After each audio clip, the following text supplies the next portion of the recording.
Hi, my name is Chris Burrow with the Garland County Juvenile Drug Court. I'm the drug court coordinator.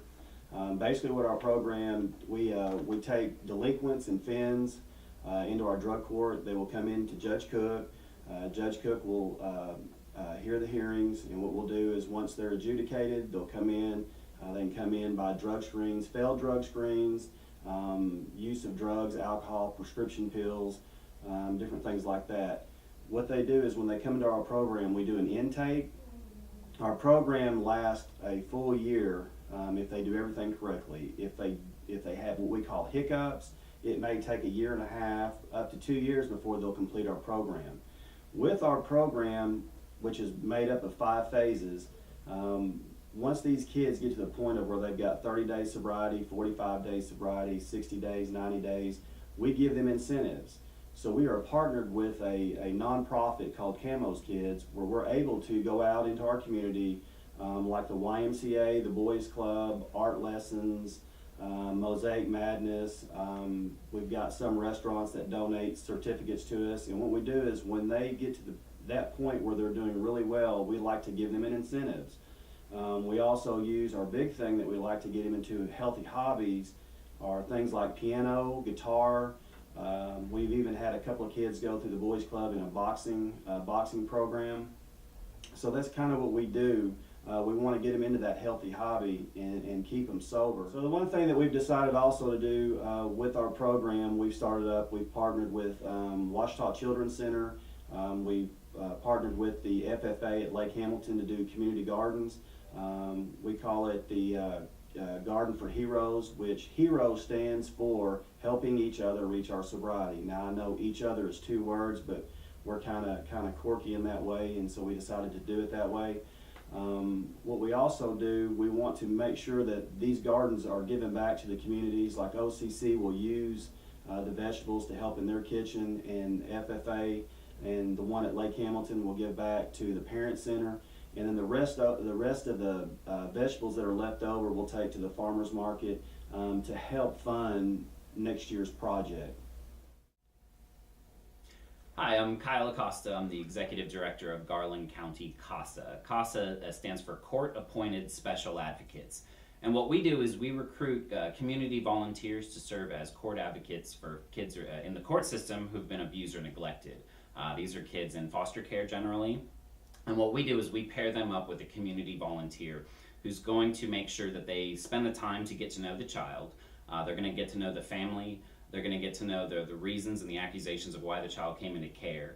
And then what they're going to do is maintain a relationship with that child, so that way they can come to court and they can request services. They can make sure the judge is aware of particular issues with the child. They can make sure that they work with different parties involved and therapists, things like that, to make sure that the court and everyone involved with this child's life is coming to a more informed decision.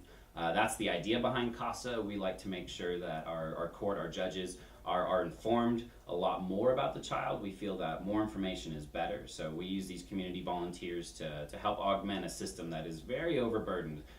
Caseworkers can have many kids at one time. At CASA, we will pair a CASA with either one child or a small group of children if they're siblings. That way that CASA can focus all of their attention right on that child and make sure that that kid knows that there are people there who are willing to walk through foster care with them, people that think that they deserve to have a voice in court. We at CASA believe every child deserves a safe and happy childhood, and we want to make sure that happens.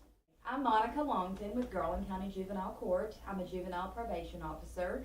I work with the 5 mentoring organizations. Our goal is to get lots of people in Garland County to volunteer to mentor. OCC has a group. It is called Dare to Dream.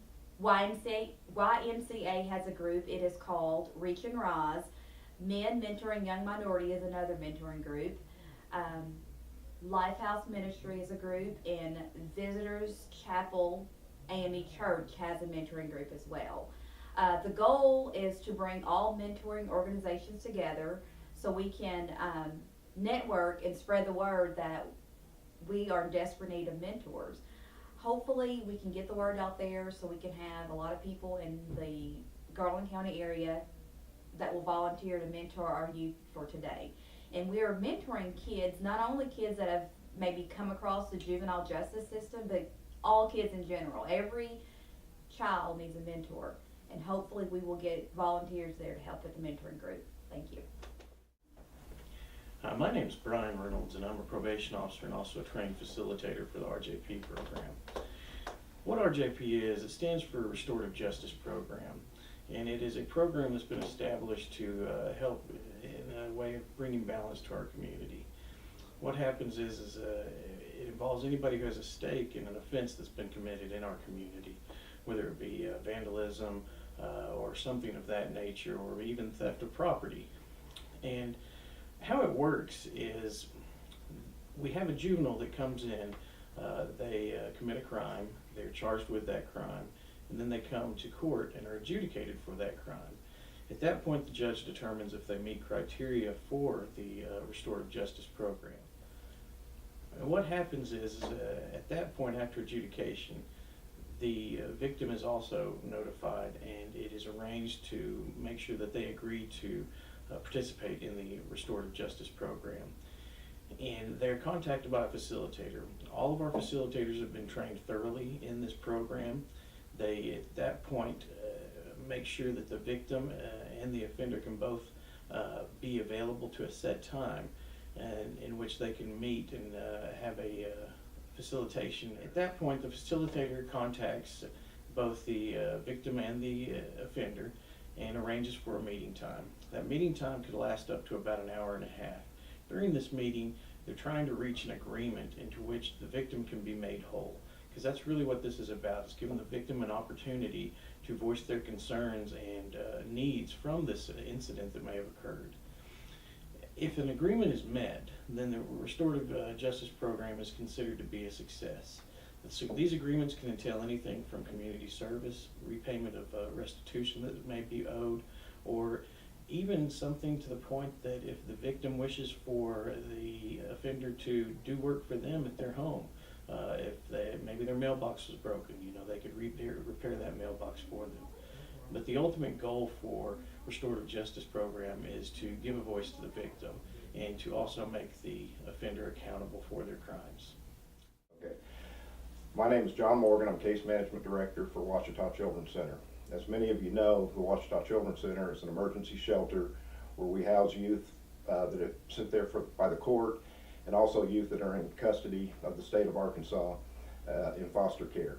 We also provide case management services for outreach kids that the court refers to us, and we have educational classes that the youth in the community are often referred to us.